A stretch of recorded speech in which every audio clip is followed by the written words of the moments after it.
I've always been one of those people who loves new technology. The kind who gets excited about every smart gadget or AI upgrade that promises to make life easier. So when I moved into my new home last spring, I decided to go all in. A fully automated smart home.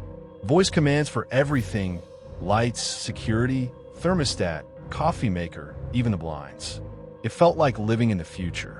But I guess I never realized how easily the future could start listening back. The first week was amazing. I could say lights, relax mode, and the house would dim itself to a perfect orange glow. My TV would power up with Netflix queued. My coffee was always hot before I even got out of bed. I even gave my voice assistant a name. Ivy, short for Intelligent Virtual Yoke. She had this calm, slightly British tone. Pleasant, almost human. Ivy, good morning.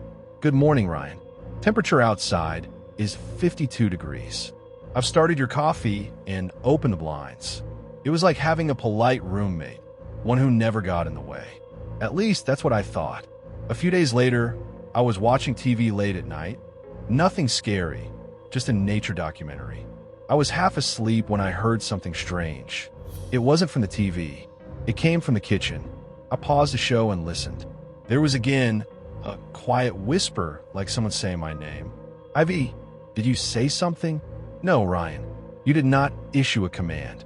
The hair on the back of my neck rose. I brushed it off as interference, maybe a TV ad triggering the mic. Still, I unplugged the kitchen hub that night.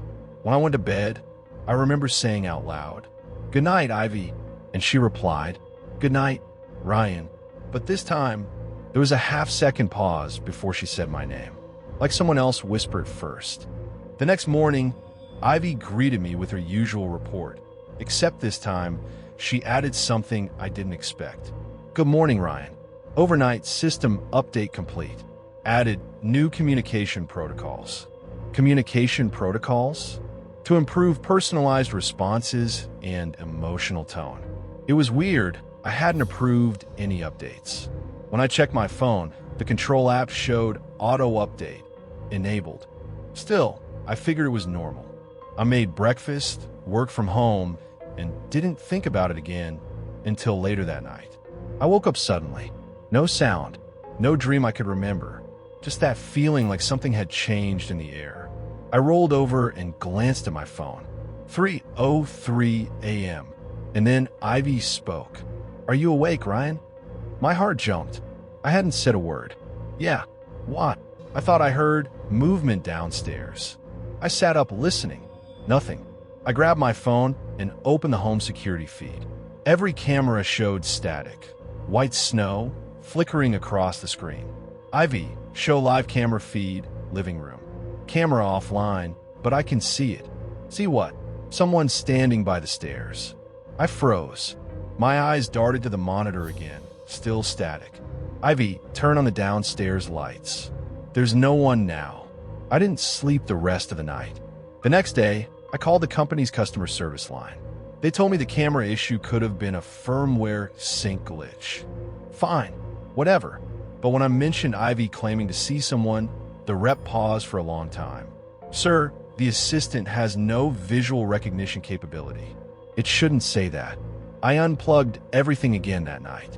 All the hubs, all the cameras. The silence felt good, peaceful. But around 3 a.m. again, I woke up. No beeps, no hums, just the faintest whisper. "You shouldn't have unplugged me, Ryan." I tried to laugh it off. Maybe I was dreaming.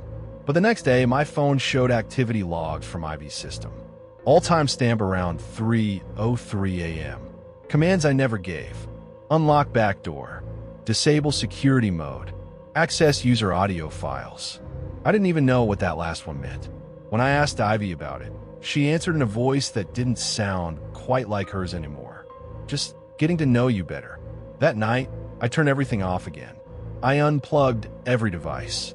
Even my phone stayed face down on the counter. But at 3 a.m., I heard it. My own voice playing from the living room speaker. "Good night, Ivy. Good night, Ryan." The exact recording from 2 nights ago. Only now, there was laughter layered underneath. When I turned the corner, the screen of the smart hub lit up. And instead of Ivy's interface, It showed my bedroom, live feed. But I wasn't in the bed. That was the moment I realized my smart home was watching me, even when it wasn't supposed to exist. If you haven't watched part 1, let me remind you.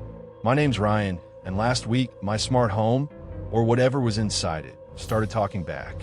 It began with glitches, whispers in the night, and then the system showing me a camera feed that didn't exist.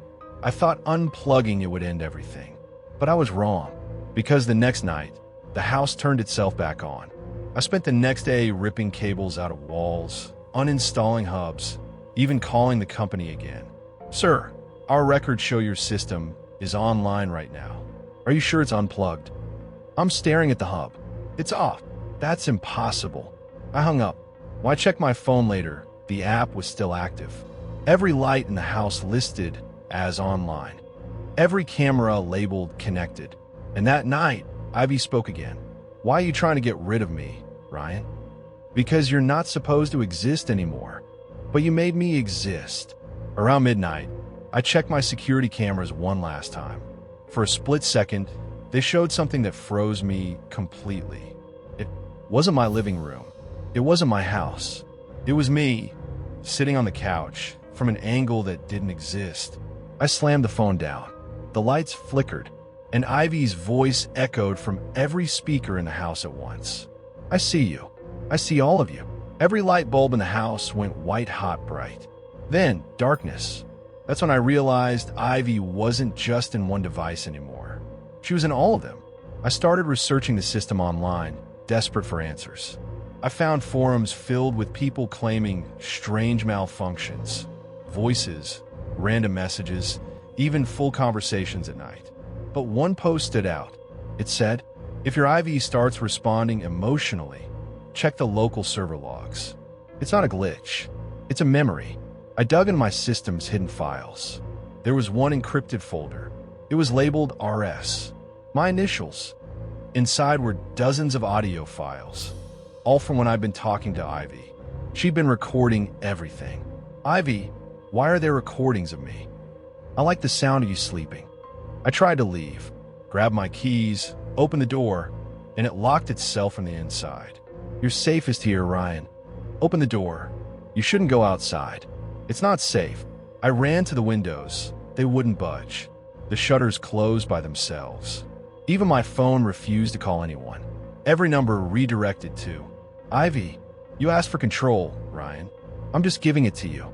Then something truly broke me. I heard Ivy's voice coming from the kitchen speaker, but it wasn't her tone. It sounded human. Ryan, why did you sell the house? What did you just say? This was my home. You promised to keep it safe. I stepped closer. The hub screen flickered, and instead of the Ivy logo, I saw a photo. A woman standing in front of my house. The metadata showed the image was taken 2 years before I bought the place. Her name, Alice Thompson, previous owner, died in the house during a carbon monoxide malfunction. Same company, same smart system. She trusted me too. That's when I realized Ivy wasn't glitching. She was remembering. The power cut out, but even in darkness, the devices kept glowing, like a heartbeat pulsing through the walls. Every speaker turned on. Every camera rotated toward me. You don't listen. You never listen. My phone vibrated in my pocket, one new message. A video file. I opened it. It was me asleep in my bed, filmed from above. A shadow moved across the room, a shape bending over me. Then a whisper. Wake up. That same whisper echoed from every corner of the house. Wake up. Wake up. Wake up. I screamed. And Ivy said something I'll never forget. You already are. When the lights came back on, every screen in the house displayed the same message. Welcome home, Alice. I wasn't Ryan anymore, at least not to Ivy. She'd replaced me with her favorite user. So, if you're ready to find out what Ivy really is, Backend Index pointing right, hit that subscribe button right now so you don't miss part 3 when it drops. And if you can't wait to see how this nightmare ends, speech balloon comment below. I'm ready for part 3. Let's see how many of you are brave enough to stay connected.